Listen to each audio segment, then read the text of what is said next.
Hi guys. Watching this video. How to make Peel P50 replica from cardbox files. Need electronic drawings and paper printer or CNC laser machine. Then need to make cardbox sections from wood board. After that, need to assemble the sections one after another to get a whole skeleton of the future car body. It's like Lego, but for men.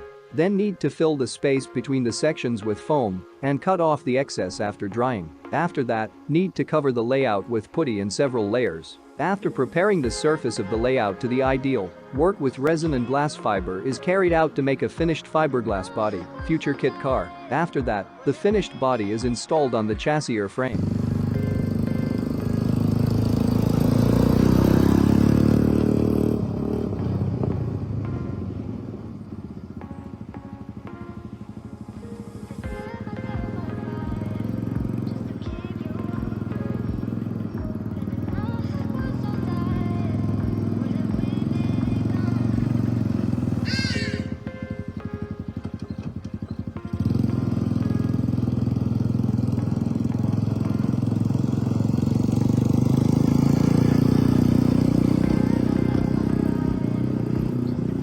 If you need digital cardbox files, then Welcome!